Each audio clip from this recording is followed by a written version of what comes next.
नमो लोये सौहरिहन्ताणम् नमो लोये सौहृदानम् नमो लोये सौभागिर्याम् नमो लोये सौजयानम् नमो लोये सौत्रिकालवती सावनम् ओंकारमिन्दु संयुक्त नित्यम् जयन्ति योगिनः कामदम् मोक्षदम् चैव ओंकाराय नमो नमः मङ्गलम् भगवान् वीरो मङ्गलम् गौतमोऽग्नि मङ्गलम् कुन्कुण्डारि भुजेन्द्रमोसु मङ्गलम् नमः समरिसाराय स्वानुभूत्या तथा स्थिति स्वभावाय भवाय सर्वाः विभाव नियुक्त निराकार।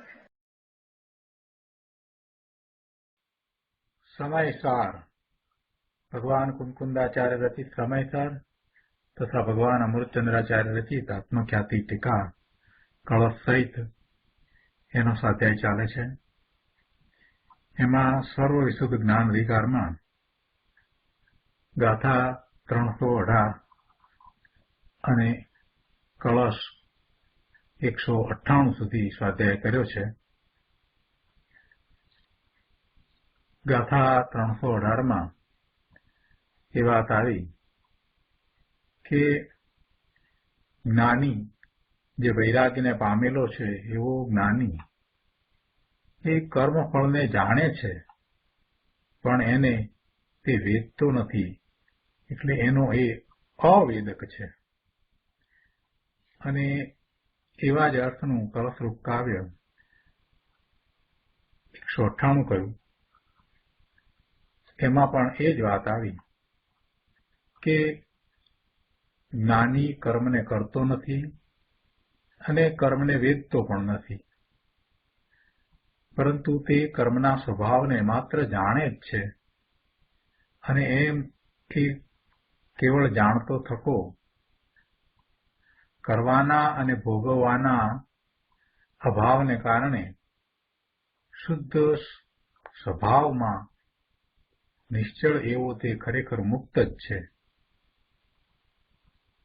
હવે આ જ અર્થને ફરી દ્રઢ કરે છે ગાથા 319 માં આ જ અર્થને ફરી દ્રઢ કરે છે।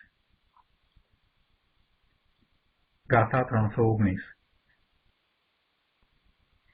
न अपि करोति न अपि वेदयति ज्ञानी कर्माणि बहु प्रकाराणि जानाति पुनः कर्मफलम् बंधम पुण्यम च पापम च। गुजराती में गाथा है करतो नथी वेदतो ज्ञानी कर्म बहुविध ने बस जाणतो ए बंध तेमज कर्मफल शुभ अशुभ ने। ज्ञानी करतो नथी वेदतो नथी, जेम कलश 198 में कहूं ए ज प्रमाणे ज्ञानी करतो पण नथी अने वेदतो नथी। अनेक प्रकारना कर्म छे एने એ કરતો પણ નથી અને વેદતો પણ નથી, માત્ર એને જાણે જ છે। કર્મફળને શુભાશુભને એ જાણે છે। ગાથાના અર્થમાં અહીંયા કહે છે કે જ્ઞાની બહુ પ્રકારાણી કર્માણી કરોતિ ન અપી વેદ્યતે। એટલે કે જ્ઞાની બહુ પ્રકારના કર્મોને કરતો નથી અને વેદતો પણ નથી, એટલે ભોગવતો પણ નથી। પુનઃ પુણ્યમ ચ પાપમ ચ બંધમ કર્મફલમ જાનાતિ। પરંતુ પુણ્ય અને પાપરૂપ કર્મબંધને તથા કર્મફળને જાણે છે।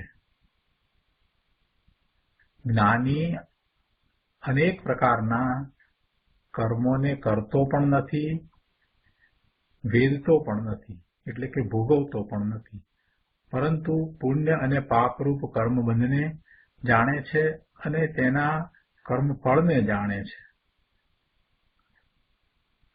टीकामां अमृतचंद्राचार्य भगवान समजावे छे कि कर्म चेतना रहित होवाने लीधे પોતે અકર્તા હોવાથી અને કર્મ ફળ ચેતના રહિત હોવાને લીધે પોતે અવેદક અભોગતા હોવાથી જ્ઞાની કર્મને કરતો નથી તેમજ વેદતો એટલે ભોગવતો નથી. કર્મ ચેતના અને કર્મ ફળ ચેતના. કર્મ ફળ ચેતનાથી રહિત છે એટલે એ અભોગતા છે, અને કર્મ ચેતનાથી રહિત છે એટલે એ અકર્તા છે. એટલે એવો એ કર્મ ચેતના રહિત અકર્તા અને કર્મ ફળ ચેતના રહિત અભોગતા હોવાથી કર્મને કરતો પણ નથી તેમજ વેદતો એટલે ભોગવતો પણ નથી. પરંતુ જ્ઞાન ચેતનામય હોવાને લીધે કેવળ જ્ઞાતા જ હોવાથી શુભ અથવા અશુભ કર્મ બંધને તથા કર્મ ફળને કેવળ જાણે જ છે. જ્ઞાન ચેતનામય હોવાને લીધે એ જ્ઞાતા છે, એ જ્ઞાન કરે છે, માત્ર એવા શુભ અથવા અશુભ કર્મબંધને એ જાણે છે, તેમજ કર્મ ફળને પણ એ જાણે જ છે. કર્મબંધને પણ જાણે છે અને કર્મ ફળને પણ જાણે જ છે, પણ એ એને કરતો નથી, એને ભોગવતો નથી. આ ગાથા ઉપર પૂજ્ય ગુરુદેવ કાંજી સ્વામીએ જે વિસ્તાર કર્યો છે એને પણ આપણે સમજીએ. પ્રવચન રત્નાકર ભાગ 9મો, પાના નંબર 84. અહીંયા ગુરુદેવ કહે છે કે જેમાં રાગનું ચેતવું થાય છે, જ્ઞાનનું ચેતવું નથી, તે કર્મ ચેતના છે. જેમાં રાગનું ચેતવું થાય છે, જ્ઞાનનું ચેતવું નથી, તે કર્મ ચેતના છે. આ હિંસા, જૂઠ, ચોરી, વિષય વાસના આદિ અશુભ રાગ અને દયા, દાન, વ્રત, ભક્તિ આદિ શુભ રાગ, એનું જે ચેતવું છે તે કર્મ ચેતના છે. એને જ્ઞાનનું ચેતવું નથી કહ્યું. એ જાણે છે, એમાં જણાય છે. શું જણાય છે? આ અશુભ રાગ અને આ શુભ રાગ એ બંને જ્ઞાન થાય છે. એટલે અહીંયા કહે છે કે એ અશુભ રાગ શુભ રાગ એ છે, એ તો કર્મ ચેતના છે. જ્ઞાની કર્મ ચેતના રહિત છે અને તેથી અકર્તા છે. એ શુભાશુભ ભાવ થાય છે, શુભાશુભ ભાવનું ચેતવું, શુભ અને અશુભ ભાવ, શુભ અને અશુભ રાગ જે ચેતવું છે તે કર્મ ચેતના છે. પણ જ્ઞાની તો એને જ્ઞાનમાં માત્ર જાણે જ છે, કેમ કે એ તો કર્મ ચેતના રહિત છે અને તેથી તે તેનો કર્તા થતો નથી, એટલે અકર્તા છે. શું કહ્યું? કે આત્મા જ્ઞાનનો સાગર પ્રભુ છે, તેનો જેને અંતરમાં અનુભવ થયો છે એવો જ્ઞાની પુરુષ એ એમ જાણે છે કે હું તો ચેતન માત્ર સ્વભાવથી ભરેલો ભગવાન છું, કર્મ ચેતનાથી રહિત છું. પુણ્ય પાપ આદિ ભાવ મારું સ્વરૂપ નથી, કેમ કે રાગમાં એકત્વ નથી ને. તેથી આ જ્ઞાની રાગના કરવાપણાથી રહિત હોવાને લીધે અકર્તા છે. જ્ઞાની પુરુષ છે જે સ્વપરને યથાર્થ જાણે છે. એવો જ્ઞાની પુરુષ એમ જાણે છે કે હું તો જ્ઞાનરૂપ છું, ચેતના માત્ર સ્વભાવથી ભરેલો ભગવાન આત્મા છું, પણ આ કર્મ ચેતના છે એનાથી તો રહિત છું. આ પુણ્ય પાપ આદિ ભાવ એ કંઈ મારું સ્વરૂપ નથી, એ મારું કાર્ય નથી, એ પ્રકૃતિનું સ્વરૂપ છે, એ મારાથી ભિન્ન છે અને મને એની સાથે એકત્વ નથી, એની સાથે મારે કાંઈ સંબંધ નથી, હું એનાથી તદ્દન ભિન્ન છું, હું જ્ઞાન સ્વભાવી છું, એ બધા તો કર્મજનિત છે, એટલે જડ છે. એમ જ્ઞાની જાણે છે અને એવો એને જાણતો થકો એ જ્ઞાની રાગના કરવાપણાથી રહિત હોવાને લીધે અકર્તા છે.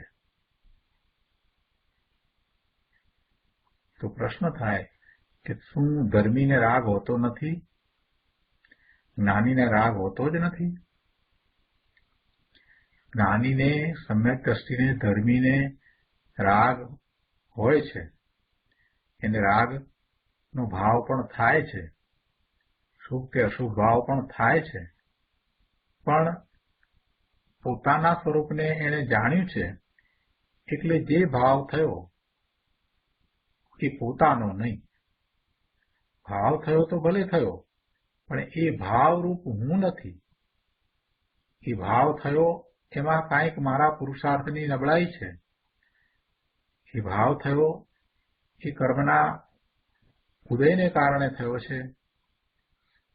એમાં મારા પુરુષાર્થમાં ક્યાંક નબળાઈ છે, એટલે એવો ભાવ થયો, પણ એ કંઈ મારું સ્વરૂપ નથી, એ કંઈ મારો સ્વભાવ નથી, એ રૂપે હું નથી. આવું સ્પષ્ટ જ્ઞાન ધર્મીને હોય છે. આવી જ શ્રદ્ધા ધર્મીને હોય છે, કેમ કે એ સમ્યક દ્રષ્ટિ થયો છે તો એને સ્વરૂપને અનુભવ્યું છે. એટલે આ વર્તમાન પર્યાય અને વર્તમાન પર્યાયની સાથે સંકળાયેલા જે કંઈ છે તે બધા એને પોતાથી જુદા સ્પષ્ટ ભાસે છે. મનુષ્યની પર્યાય છે અને એને અનુરૂપ શરીર છે, અને એના સંબંધમાં આ કુટુંબ પરિવાર છે, તો એ બધાને એ જ રીતે જાણે છે કે એ મારાથી જુદા છે. કેમ કે મારે તો આ મનુષ્યની પર્યાય સાથે સંબંધ નથી. આ મનુષ્યપણું છે એ પર્યાયમાં છે, એ ક્ષણિક છે, એ કંઈ મારું સ્વરૂપ નથી. અત્યારે મનુષ્યપણું છે અને એ મટી અને તિર્યંશપણું પણ થાય, દેવપણું પણ થાય, ગમે તે થાય, એ કંઈ મારું સ્વરૂપ નથી. મારું સ્વરૂપ તો શુદ્ધ છે. ભૂતકાળમાં, વર્તમાન કાળમાં અને ભવિષ્યકાળમાં એમ ત્રણેય કાળમાં એ જ્ઞાન સ્વરૂપ છે. એમાંથી અલૌકિક આનંદનો અનુભવ થાય છે. એક સુખ સ્વરૂપ છે, એ શાંતિ સ્વરૂપ છે.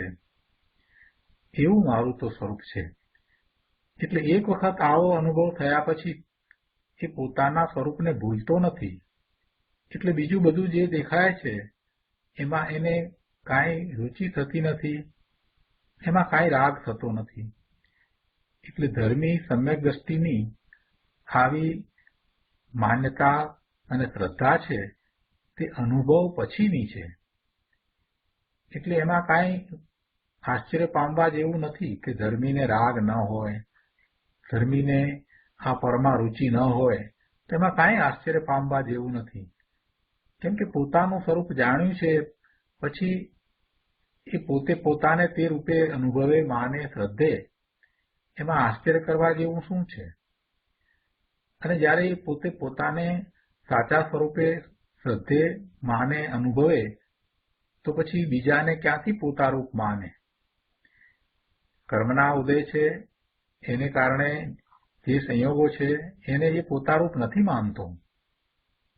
એટલે એમાં એ કર્તાપણું પણ નથી, અને કર્મના ઉદયને કારણે જે સામગ્રી પ્રાપ્ત થઈ છે એમાં એને કંઈ ભોગતાપણું પણ નથી. આ તો બહુ સહજ દશા છે.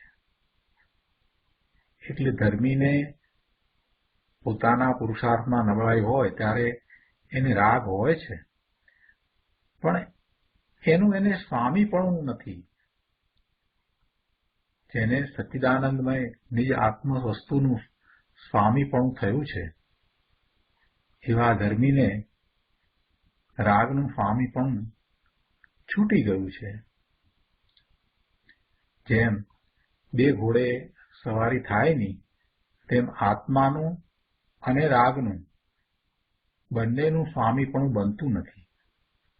પોતાનું સ્વરૂપ છે એનું સ્વામીપણું, એમાં અહમ બુદ્ધિ, એમાં હુંપણું, અને બીજી તરફ આ રાગનું સ્વામીપણું, રાગમાં અહમ બુદ્ધિ, રાગમાં હુંપણું, એમ બંને સાથે બની શકે નહીં.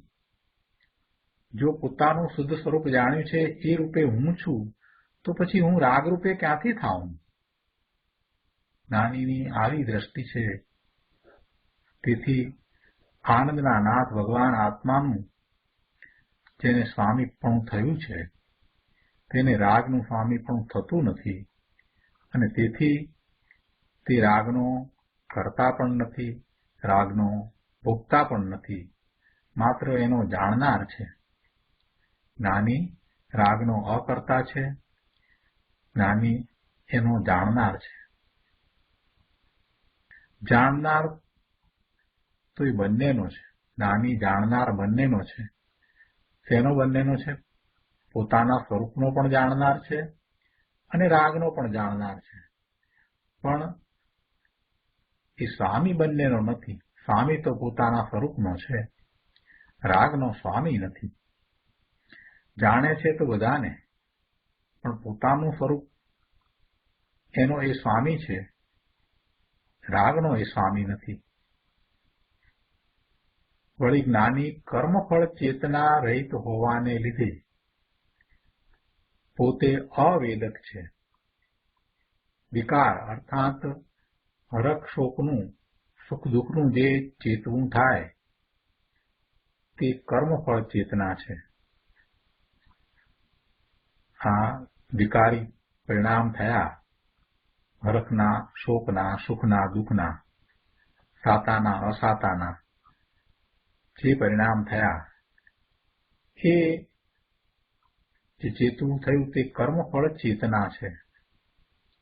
એ કર્મફળ ચેતના છે. વિકારી પરિણામના ફળનું વેદવું તે કર્મફળ ચેતના છે. ધર્મી જીવ કર્મફળ ચેતનાથી રહિત છે, અને તેથી તે અવેદક છે. ગુરુદેવ અહીંયા કહે છે કે પોતાના ઘરમાં, નિજ ઘરમાં એકલો જ્ઞાન અને આનંદ ભરેલો છે. પોતાના સ્વરૂપમાં માત્ર જ્ઞાન અને આનંદ છે. જ્ઞાની એવા જ્ઞાન અને આનંદનો વેદનારો છે. નિરાકુળ આનંદના વેદનમાં પડેલો જ્ઞાની હવે એ વિકારનો સ્વાદ શા માટે લે? એ ઝેરનો સ્વાદ શા માટે લે? એને તો અંદરમાંથી અમૃતનો આનંદ આવી રહ્યો છે, તો પછી હવે એ ઝેરનો સ્વાદ શા માટે લે? વિકારનો સ્વાદ શા માટે લે? એટલે કે ન લે. આ પ્રમાણે કર્મફળ ચેતના રહિત હોવાને લીધે જ્ઞાની અભોગતા જ છે. દયા, દાન, ભક્તિ ઇત્યાદિ ભાવ એને થાય છે, પણ એનો એ ભોગતા નથી, કરતા નથી, માત્ર એ જાણનારો છે. આ પ્રમાણે જ્ઞાની કર્મને કરતોય નથી અને ભોગવતોય નથી. ચિત્ત બ્રહ્મ સ્વરૂપ ભગવાન આત્માનો એક જ્ઞાતા દ્રષ્ટા સ્વભાવ છે. એવા સ્વભાવમાં એ સ્વ અને પરને ભિન્ન જાણે છે, અને એવો એનો સહજ સ્વભાવ છે. સ્વથી બીજું બધું પર ભિન્ન છે એ એમ સહજપણે જાણે છે. સ્વનો અનુભવ છે એટલે એ સિવાય એનાથી બીજું બધું ભિન્ન છે એમ ભેદ જ્ઞાન સહજ થઈ જાય છે.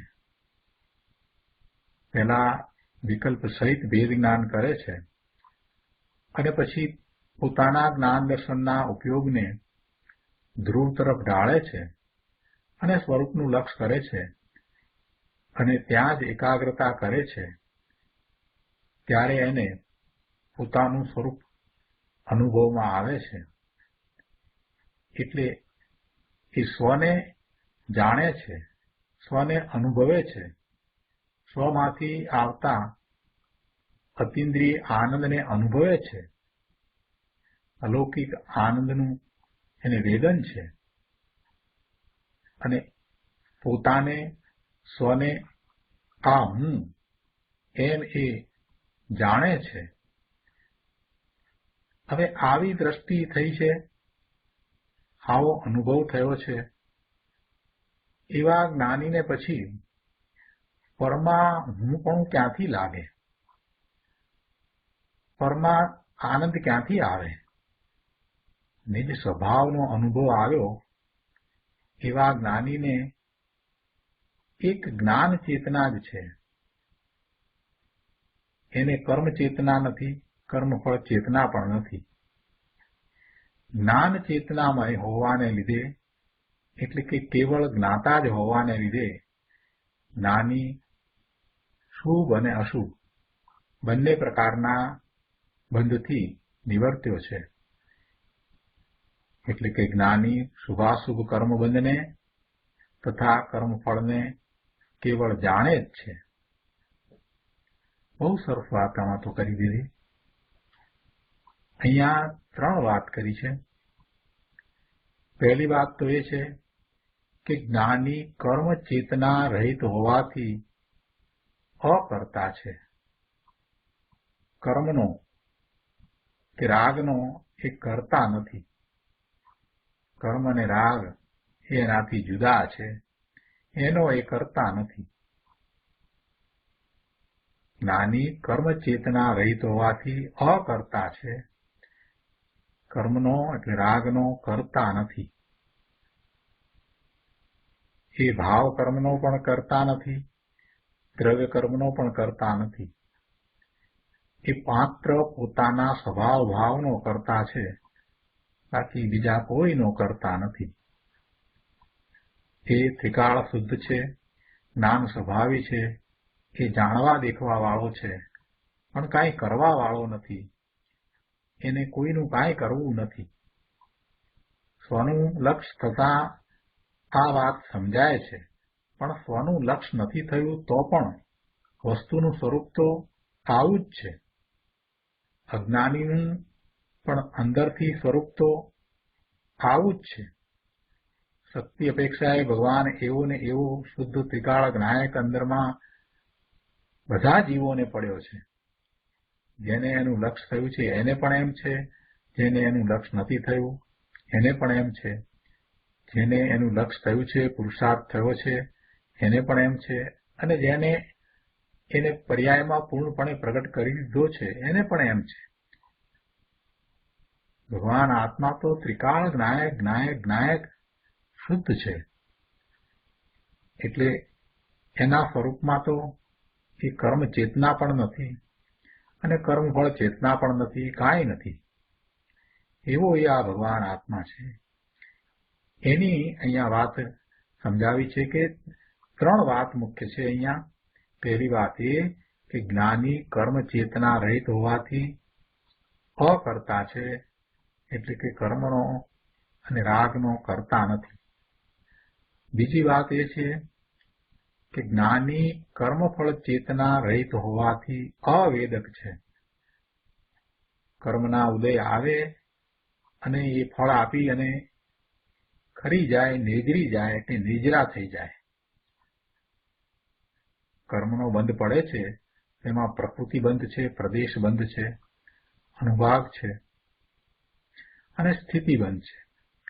તો એની સ્થિતિ પૂરી થતા એ ફળ આપીને કર્મ ખરી જાય છે અને જે કર્મ ફળ આપે છે એને આ જીવ એકરૂપ થઈને વેદે છે, તો એ અજ્ઞાની છે, એને કર્મફળ ચેતના છે. પણ એ કર્મફળને જ્ઞાની ચેતતો નથી, એને વેદતો નથી, એટલે જ્ઞાનીને કર્મફળ ચેતના નથી. જ્ઞાની કર્મફળ ચેતના રહિત છે, એટલે એવા કર્મફળને એ ભોગવતો નથી, વેદતો નથી, માટે એ અવેદક છે.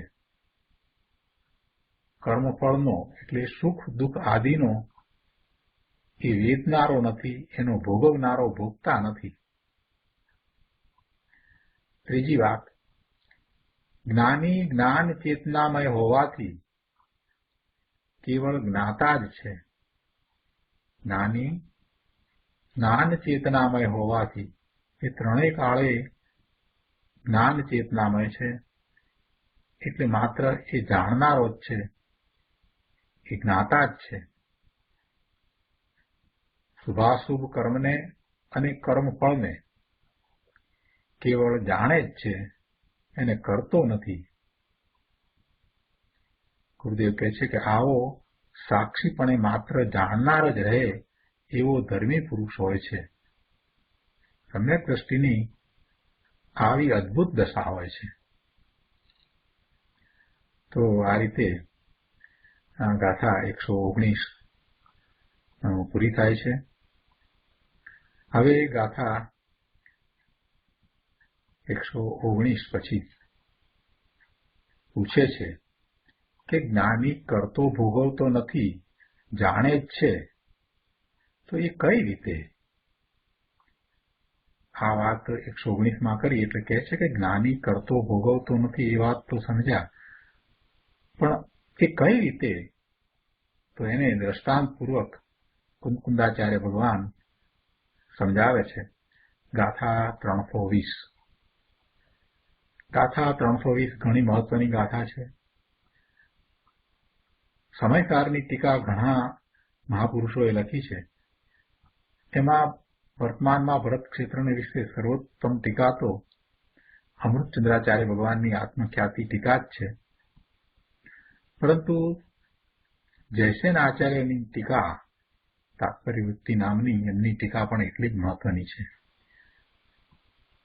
એમાં જયસેન આચાર્યએ ગાથા 320 ઉપર જે ટીકા લખી છે એ અદભુત છે, અને એનો ઘણો વિસ્તાર ગુરુદેવ કાનજી સ્વામીએ કર્યો છે. એના ઉપર ઘણા પ્રવચનો ગુરુદેવે કર્યા છે. જયસેન આચાર્યએ આ સમયસારની 320 ગાથાની જે ટીકા લખી છે એ 320મી ગાથાની ટીકા ઉપર ગુરુદેવે ઘણો વિસ્તાર કર્યો છે, ઘણા પ્રવચનો આપ્યા છે. એ આપણે લઈશું. એટલે હવે 320 ગાથાથી આગળ સ્વાધ્યાય થતા ઘણો સમય જશે, કેમ કે બધું આપણે કરવું છે. સમયસાર આપણે એટલા માટે કરીએ છીએ કે આપણને એમાંથી જે ભાવ પકડાય છે એ ભાવ દ્વારા સમ્યક દર્શન થવાનો પૂરેપૂરો અવકાશ છે. સમયસાર આખું એવું અદભુત શાસ્ત્ર છે કે કોઈ પણ ભાવમાં ચાલ્યા જાઓ તો આગળ વધતા વધતા સમ્યક દર્શન થાય. એટલે આમાં તો સવિકલ્પ પુરુષાર્થ કઈ રીતે થાય એની ઘણી વાત આવે છે. એટલે આવા અદભુત શાસ્ત્રનો જ્યારે આપણે સ્વાધ્યાય કરતા હોઈએ ત્યારે પછી એમાં કાંઈ બાકી ન રખાય. એટલે 320 ગાથા ઉપર બંને ટીકાઓને આપણે સમજશું, અને ગુરુદેવના બંને ટીકાઓ ઉપરના પ્રવચનો પણ આપણે કરીશું.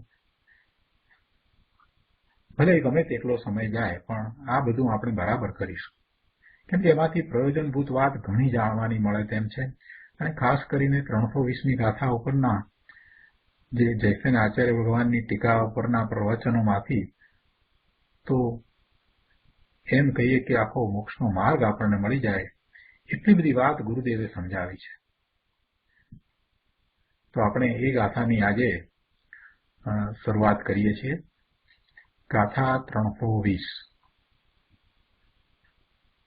દ્રષ્ટિ યથૈવ જ્ઞાનમ અકારકમ તથા વેદકમ ચૈવ જાનાતિ ચ બંધ મોક્ષમ કર્મોદયમ નિર્જરા ચૈવ. ગુજરાતીમાં ગાથા છે કે જેમ નેત્ર તેમજ જ્ઞાન નથી કારક નથી વેદક અરે, જાણે જ કર્મોદય નિર્જરા બંધ તેમજ મોક્ષને. નેત્ર એટલે આંખ.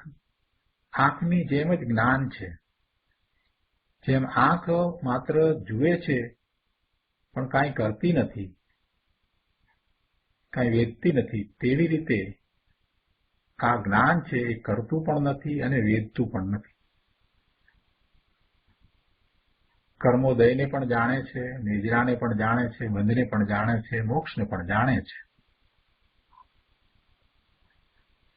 ગાથાના અર્થમાં અહીંયા કહે છે કે યથા એવ દ્રષ્ટિ,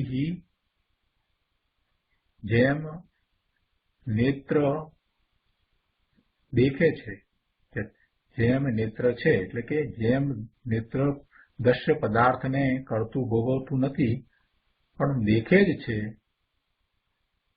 તેમ એટલે કે તથા જ્ઞાનમ અકારકમ અવેદકમ ચ એવમ, તેમ જ્ઞાન અકારક તથા અવેદક છે. ચ બંધ મોક્ષમ કર્મોદયમ નિર્જરા ચ એવમ જાનાતિ, અને બંધ મોક્ષ કર્મોદય તથા નિજરાને જાણે જ છે. જેમ આંખ છે, નેત્ર છે. નેત્ર કેવી રીતે છે? તો કે એ દ્રશ્ય પદાર્થોને, જોવાલાયક પદાર્થોને માત્ર દેખે જ છે. એ પદાર્થોને, એ દ્રશ્યને કરતું નથી કે એને ભોગવતું નથી, પણ દેખે જ છે. તેમ જ્ઞાન પણ એ અકારક છે એટલે કાંઈ કરતું નથી, તથા અવેદક છે એટલે એને વેદતું નથી, અને બંધ મોક્ષ કર્મોદય તથા નિજરાને જાણે જ છે. તો આપણે ટીકા લઈએ. અમૃતચંદ્રાચાર્ય ભગવાનની ટીકા છે, પહેલા આપણે એ લઈએ છીએ. અહીંયા અમૃતચંદ્રાચાર્ય ભગવાન સમજાવે છે કે જેવી રીતે આ જગતમાં નેત્ર દ્રશ્ય પદાર્થથી અત્યંત ભિન્નપણાને લીધે તેને કરવા વેદવાને અસમર્થ હોવાથી દ્રશ્ય પદાર્થને કરતું નથી અને વેદતું નથી. બહુ સહેલી વાત સમજાવી, સહેલાઈથી સમજાય એવી રીતે વાત સમજાવી દીધી કે આંખ પદાર્થને જુએ છે, દેખે છે, પણ એ કઈ પદાર્થને કરે છે? ના, કરતું નથી. એને વેદે છે? ના, એમ પણ નથી. પદાર્થ છે એને જાણે છે બસ, પણ એને કરે છે કે એને વેદે છે એમ નથી. એ કરવા વેદવાને માટે તો એ અસમર્થ છે. આંખથી કાંઈ કાર્ય થતું નથી અને આંખથી કાંઈ જે વસ્તુ છે એનું વેદન આવતું નથી. એ માત્ર એને જાણે જ છે અને દેખે જ છે. એટલે કે છે કે જેવી રીતે આ જગતમાં નેત્ર દ્રશ્ય પદાર્થથી અત્યંત ભિન્નપણાને લીધે, કેમ કે જે દ્રશ્ય પદાર્થ છે, જે દેખાય છે એ અત્યંત ભિન્ન છે. આ નેત્રથી એ જુદો છે, અત્યંત ભિન્ન છે. એને તો આ નેત્ર, આ આંખ સ્પર્શતી પણ નથી. બંને પદાર્થો વચ્ચે અત્યંત ભિન્નતા છે, અત્યંત જુદાપણું છે. નેત્ર જેને જુએ છે, નેત્ર આ કોમ્પ્યુટરને જુએ છે, તો એ કોમ્પ્યુટર અને આંખ એ બંને વચ્ચે તો અત્યંત ભિન્નપણું છે. આંખને કોમ્પ્યુટર તો સ્પર્શતું પણ નથી. એટલે બંને પદાર્થ જ જુદા છે, ભિન્ન છે. એટલે એ આંખ કોમ્પ્યુટરને કરતી પણ નથી અને કોમ્પ્યુટરને વેદતી પણ નથી.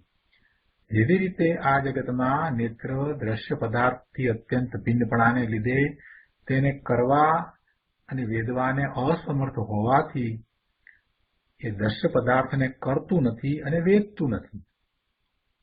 જો એમ ન હોય તો આ તો પહેલા સમજાવ્યું દ્રષ્ટાંત, અને દ્રષ્ટાંતમાં જ પછી આગળ વાત સમજાવે છે કે આમ જ છે. દ્રશ્ય પદાર્થને આંખ કરતી નથી કે આંખ દ્રશ્ય પદાર્થને વેદતી નથી. અને એનાથી વિપરીત માનવામાં આવે, એટલે કે જો એમ ન માનવામાં આવે, જો એમ ન હોય તો શું થાય? તો પછી અગ્નિને દેખવાથી સંદુક્ષણની માફક, સંદુક્ષણ એટલે અગ્નિ સળગાવનાર પદાર્થ, અગ્નિ ચેતાવનારી વસ્તુ, જેનાથી અગ્નિ ચેતાવી શકાય, એ સંદુક્ષણ. એટલે કે છે કે જો એમ ન હોય તો અગ્નિને દેખવાથી સંદુક્ષણની માફક પોતાને, નેત્રને અગ્નિનું કરવાપણું એટલે સળગાવવાપણું અને લોખંડના ગોળાની માફક પોતાને, નેત્રને અગ્નિનો અનુભવ દુર્નિવાર થાય. અર્થાત જો નેત્ર દ્રશ્ય પદાર્થને કરતું વેદતું હોય તો નેત્ર વડે અગ્નિ સળગવી જોઈએ અને નેત્રને અગ્નિની ઉષ્ણતાનો અનુભવ અવશ્ય થવો જોઈએ. વાત શું હતી? વાત પહેલી એમ કરી કે આ જગતમાં નેત્ર છે તે પદાર્થને જુએ છે, દ્રશ્ય પદાર્થને જે દેખવા લાયક છે, જે જણાય છે એને જુએ છે, રૂપી પદાર્થોને એ જુએ છે, પણ એને કાંઈ કરતું નથી કે એને વેદતું નથી.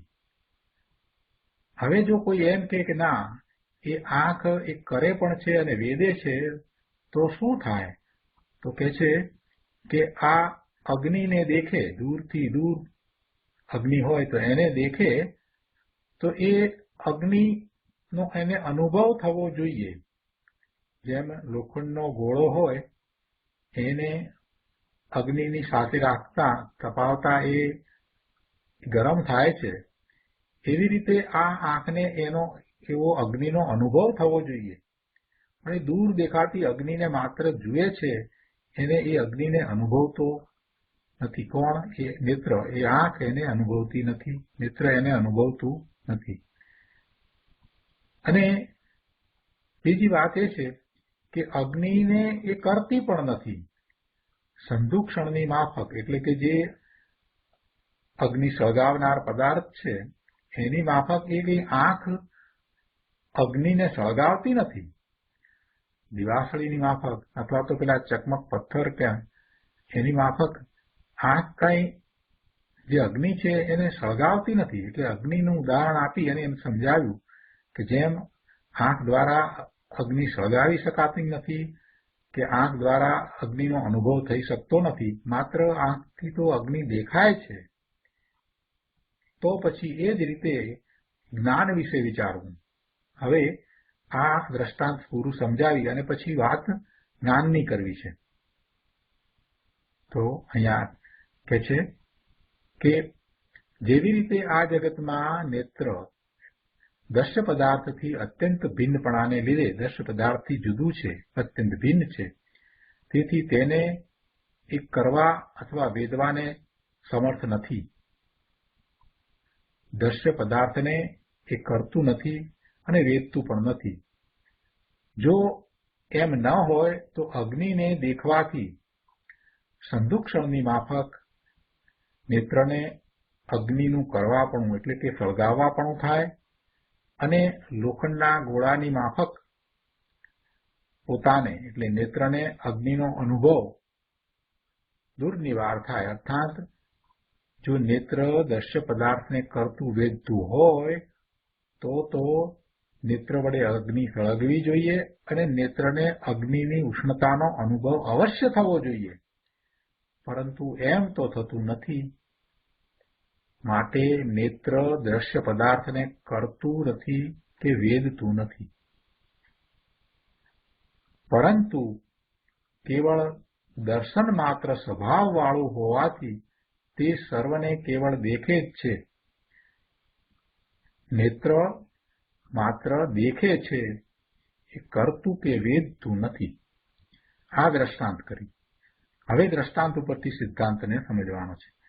તેવી રીતે જ્ઞાન પણ પોતે નેત્રની માફક દેખનાર હોવાથી કર્મથી અત્યંત ભિન્નપણાને લીધે નિશ્ચયથી તેને કરવા વેદવાને અસમર્થ હોવાથી કર્મને કરતું નથી અને વેદતું નથી. કર્મને કરતું નથી અને કર્મને વેદતું પણ નથી, પરંતુ કેવળ જ્ઞાન માત્ર સ્વભાવવાળું એટલે કે જાણવાના સ્વભાવવાળું હોવાથી કર્મના બંધને તથા મોક્ષને, કર્મના ઉદયને તથા નિદ્રાને માત્ર જાણે જ છે, એને કરતું નથી, એને વેદતું નથી, પણ જ્ઞાન તો માત્ર એને જાણે જ છે. બહુ સરસ રીતે સિદ્ધાંતને સમજાવી દીધો. કેમ કે નેત્રની માફક આ જ્ઞાન છે એ પણ કર્મથી અત્યંત ભિન્ન છે, જુદું છે. જેમ નેત્ર એ દ્રશ્ય પદાર્થથી અત્યંત ભિન્ન છે, એવી જ રીતે આ જ્ઞાન છે એ ચેતન ભગવાન આત્મા છે, અને કર્મ છે એ એનાથી તદ્દન જુદા છે, ભિન્ન છે, એ જડ છે. જ્ઞાન છે તે ચેતન છે, અને પેલું કર્મ છે તો જડ છે, એ જુદું છે, એ ભિન્ન છે. એટલે એ બંને વચ્ચે ભિન્નપણું છે. એ બંને એકબીજાને સ્પર્શતા નથી. જેમ નેત્ર દ્રશ્ય પદાર્થને સ્પર્શતું નથી, એવી જ રીતે એને સ્પર્શતા પણ નથી. એટલે તદ્દન અત્યંત એકબીજા વચ્ચે અભાવ છે. એવું આ જ્ઞાન, એ જ્ઞાન માત્ર સ્વભાવવાળું છે, એટલે માત્ર જાણવાના સ્વભાવવાળું છે. એ જાણે એ સિવાય બીજું કાંઈ કરે નહીં. એ કર્મના બંધને પણ કરતું નથી. એટલે કર્મને કરતું નથી, કર્મને વેદતું નથી, પણ એ કર્મના બંધને જાણે છે, મોક્ષને જાણે છે, કર્મના ઉદયને જાણે છે, નિદ્રાને જાણે છે. એ બધાને જાણે છે, પણ એ કર્મને કરતું નથી કે કર્મને વેદતું નથી. ભાવાર્થમાં પંડિત જયચંદજી છાબડા સમજાવે છે કે જ્ઞાનનો સ્વભાવ નેત્રની જેમ દૂરથી જાણવાનો છે. નેત્ર જેમ દૂરથી જાણે છે, તેવી જ રીતે જ્ઞાન પણ દૂરથી જાણે છે. દૂરથી જાણે છે એટલે કે એને એ સ્પર્શતું નથી, એના રૂપ થતું નથી, એમાં પહોંચીને જાણતું નથી, પરંતુ દૂરથી જાણે છે. જ્ઞાનનો સ્વભાવ નેત્રની જેમ દૂરથી જાણવાનો છે. જ્ઞેયો કાંઈ જ્ઞાનની અંદર આવી જતા નથી. જ્ઞેયો જ્ઞાનમાં પ્રતિબિંબિત થાય છે. આપણે આ વાત ઘણી વાર લીધી છે કે આપણે જ્ઞાન કઈ રીતે કરીએ છીએ. ભગવાન આત્માનો જ્ઞાન સ્વભાવ છે, અને એમાં આ જગતના બધા પદાર્થોનું જ્ઞાન કઈ રીતે થાય છે, તો કે એ બધા જ્ઞેય છે, અને જ્ઞેય છે એ આ જ્ઞાનરૂપી અરીસામાં પ્રતિબિંબિત થાય છે. પણ એ જ્ઞેયો કાંઈ એમાં આવી જતા નથી, અંદર ઘૂસી જતા નથી. એટલે એ તો દૂર જ રહ્યા છે. જ્ઞેયો તો જ્ઞાનથી બહાર દૂર જ રહ્યા છે. એ કંઈ જ્ઞાનની અંદર ઘૂસ્યા નથી, પણ જ્ઞાનમાં એ પ્રતિબિંબિત થાય છે. એમ એ જ્ઞાન જાણે છે. જ્ઞાનની જાણવાની પ્રક્રિયા, પરને જાણવાની પ્રક્રિયા આ રીતે છે. એ કંઈ જાણવા જતું નથી. જેમ અરીસો છે, એ કાંઈ પ્રયત્ન કરતો નથી, પણ અરીસાની અંદર સામે રહેલા બધા જ જ્ઞેયો એટલે બિંબો, અરીસામાં બધા જ બિંબો જેમ પ્રતિબિંબિત થાય છે, તે જ રીતે આ જ્ઞેય માત્ર જ્ઞાનમાં પ્રતિબિંબિત થાય છે. એટલે એ દૂરથી જાણે છે. એમ અહીંયા તો સમજાવવું છે કે જ્ઞાનનો સ્વભાવ નેત્રની જેમ દૂરથી જાણવાનો છે. એટલે પદાર્થની અંદર એ ઘૂસતું નથી, કે પદાર્થ જ્ઞાનમાં ઘૂસતો નથી, એમ જ્ઞાન એને જાણે છે. માટે જેને એ સ્પર્શતું પણ નથી, એનાથી તદ્દન ભિન્ન છે, બંને વચ્ચે અત્યંત અભાવ છે. એ જે પદાર્થ છે એ અને નેત્રને જેમ અત્યંત અભાવ છે, એ જ રીતે જ્ઞાનને પણ જેને એ જાણે છે એની સાથે એને અત્યંત અભાવ છે. એ એનાથી દૂર છે. તો પછી એને સ્પર્શતું પણ નથી, તો પછી એને કરે કે ભોગવે ક્યાંથી? જ્ઞાનનો સ્વભાવ નેત્રની જેમ દૂરથી જાણવાનો છે. માટે કરવું ભોગવવું એ જ્ઞાનને છે જ નહીં. જ્ઞાન કાંઈ કરતું નથી કે જ્ઞાન ભોગવતું નથી. જ્ઞાનને કરવું ભોગવવું નથી. કરવા ભોગવવાપણું માનવું તે અજ્ઞાન છે. પરનું કરવું કે પરને ભોગવવું એવું માનવું એ અજ્ઞાન છે. અહીં કોઈ પૂછે કે એવું તો કેવળ જ્ઞાન છે, બાકી જ્યાં સુધી મોહ કર્મનો ઉદય છે ત્યાં સુધી તો સુખ દુઃખ રાગ આદિ રૂપે પરિણમન થાય જ છે. તેમજ જ્યાં સુધી દર્શનાવરણ, જ્ઞાનાવરણ તથા વીર્યાંતરાય એટલે અંતરાય કર્મનો ભાગ, વીર્ય અંતરાય એનો ઉદય છે ત્યાં સુધી અદર્શન, અજ્ઞાન તથા અસમર્થપણું હોય જ છે. તો પછી કેવળ જ્ઞાન થયા પહેલા જ્ઞાતા દ્રષ્ટાપણું કેમ કહેવાય? શું પ્રશ્ન કર્યો છે કે આ તમે જે વાત કરી કે નેત્રની જેમ જ્ઞાન દૂરથી જાણે જ છે, કરતું ભોગવતું નથી, એમ જો કહો છો તો પછી પ્રશ્ન એવો થાય છે કે એવું તો કેવળ જ્ઞાનને વિશે હોઈ શકે, કેમ કે એમાં તો પ્રત્યક્ષ જ્ઞાન આત્માના પ્રદેશોથી સીધું જ થાય છે અને બધા કસાયોનો અભાવ થયો છે એટલે હવે કોઈ રાગ દ્વેષના પરિણામ થતા જ નથી, એવી અદભુત દશા છે. તો ત્યાં એ વાત બરાબર લાગે છે. પણ હજી જ્યાં સુધી મોહની કર્મનો ઉદય છે ત્યાં સુધી તો સુખ દુઃખ રાગ આદિ રૂપે પરિણમન થાય જ છે. તેમજ જ્યાં સુધી આ દર્શનાવરણની, જ્ઞાનાવરણની અંતરાય એ કર્મના ઉદય છે ત્યાં સુધી અદર્શન, અજ્ઞાન તથા અસમર્થપણું એ બધું હોય જ છે. તો પછી કેવળ જ્ઞાન થયા પહેલા તમે જે રીતે કહો છો એવું જ્ઞાતા દ્રષ્ટાપણું કેમ કહેવાય? આવો પ્રશ્ન કર્યો છે અને એનું સમાધાન આપ્યું છે. કહે છે કે પહેલેથી જ કહેતા જ આવીએ છીએ કે જે સ્વતંત્રપણે કરે ભોગવે તેને પરમાર્થે કરતા ભોગતા કહેવાય છે. શું કહેતા આવ્યા છીએ પહેલેથી? કે જે સ્વતંત્રપણે કરે અને સ્વતંત્રપણે ભોગવે તેને પરમાર્થથી કરતા ભોગતા કહેવાય છે. સ્વતંત્રપણે પોતે કરે ભોગવે તેને પરમાર્થે કરતા ભોગતા કહેવાય છે. માટે જ્યાં મિથ્યા દ્રષ્ટિ રૂપ અજ્ઞાનનો અભાવ થયો ત્યાં પરદ્રવ્યના સ્વામીપણાનો અભાવ થયો. શું કહે છે કે જ્યાં મિથ્યા દ્રષ્ટિ રૂપ અજ્ઞાનનો અભાવ થયો, મિથ્યાત્વ ચાલ્યું ગયું, મિથ્યા દ્રષ્ટિરૂપ અજ્ઞાનનો અભાવ થયો. ઊંધી માન્યતા, ખોટી શ્રદ્ધારૂપ જે અજ્ઞાન ભાવ હતો એ ગયો. વિપરીત માન્યતા રૂપ જે અજ્ઞાન ભાવ હતો એ ગયો. એટલે કે મિથ્યા દ્રષ્ટિરૂપ અજ્ઞાનનો અભાવ થયો ત્યાં પરદ્રવ્યના સ્વામીપણાનો અભાવ થયો. કેમ કે હવે શ્રદ્ધા ખોટી થતી નથી, શ્રદ્ધા વિપરીત થતી નથી, માન્યતા ખોટી થતી નથી. મિથ્યા માન્યતા પણ ગઈ. મિથ્યા દ્રષ્ટિરૂપ અજ્ઞાનનો અભાવ થયો એટલે મિથ્યા દ્રષ્ટિરૂપ અજ્ઞાન ગયું. ત્યારે પછી પરદ્રવ્ય વિશેની જે ઊંધી ખોટી મિથ્યા શ્રદ્ધા હતી એ પણ ગઈ. એટલે કે પરદ્રવ્યનો પોતે સ્વામી થાય એવી એની વિપરીત ઊંધી ખોટી શ્રદ્ધા હતી એ પણ ગઈ. પરદ્રવ્યના સ્વામીપણાનો અભાવ થયો. ક્યારે થયો? મિથ્યા દ્રષ્ટિ ગઈ ત્યારે, મિથ્યાત્વ ગયું ત્યારે. એટલે કે મિથ્યાત્વ રૂપ અજ્ઞાન હતું એ ગયું.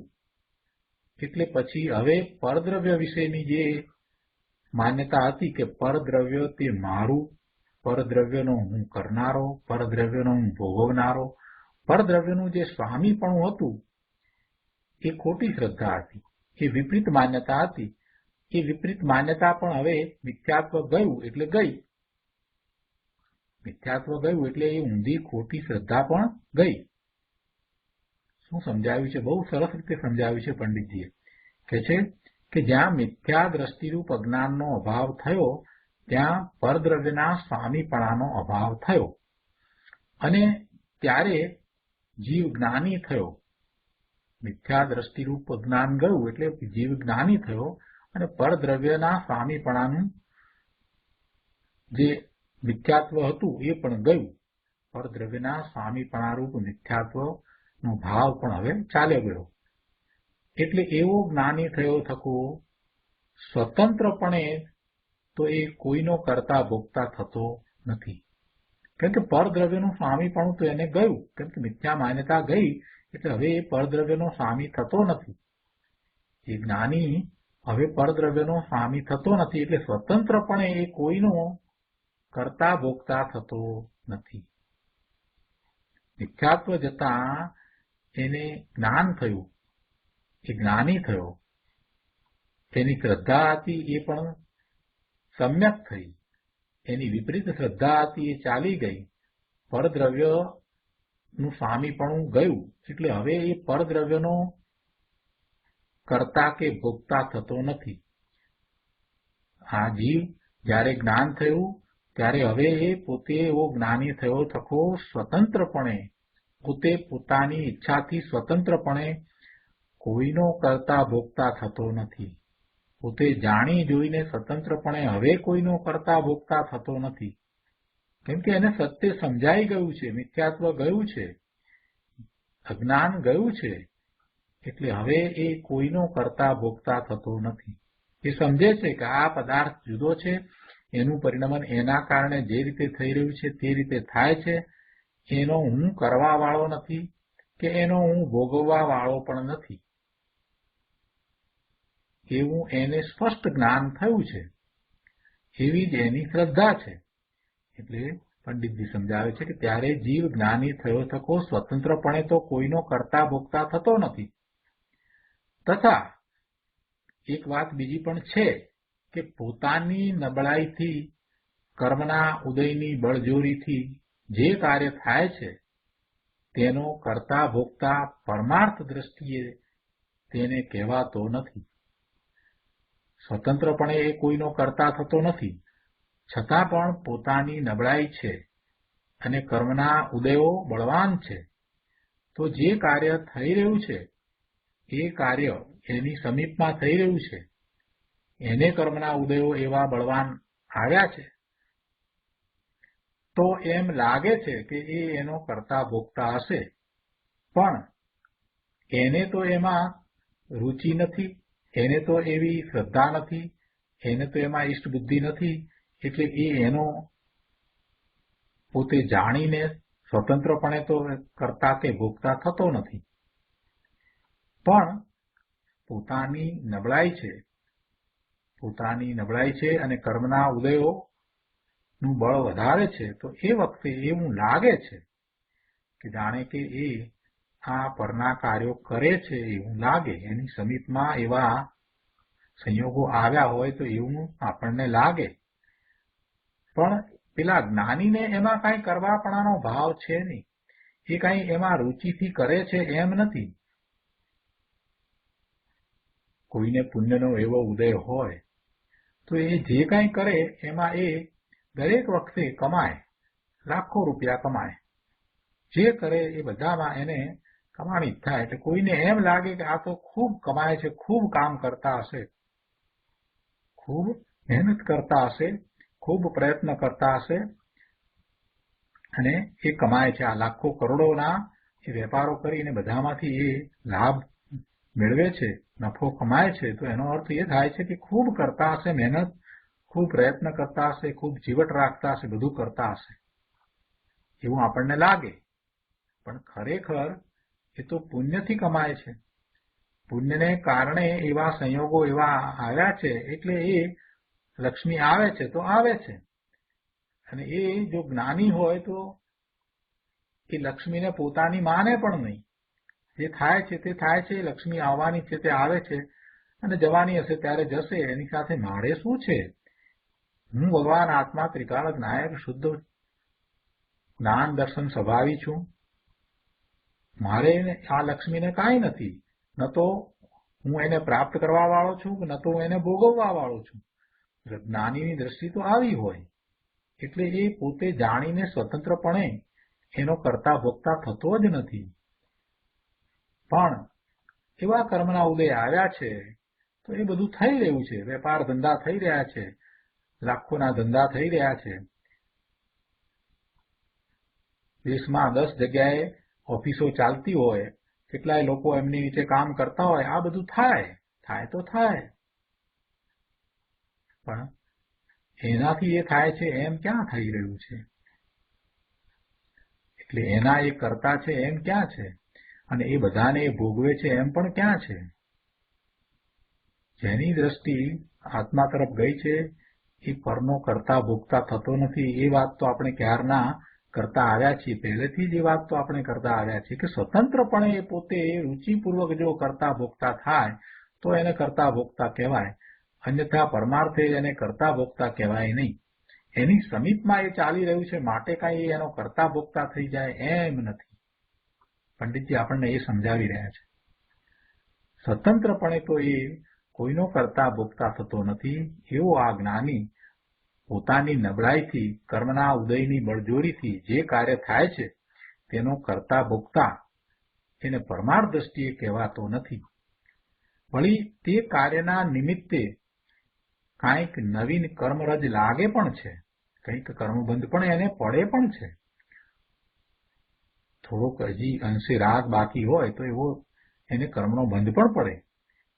જે ગુણસ્થાને છે તે પ્રમાણે, એટલે કે જેટલા કસાય બાકી રહ્યા છે એ પ્રમાણે એને કર્મનો બંધ પણ પડે.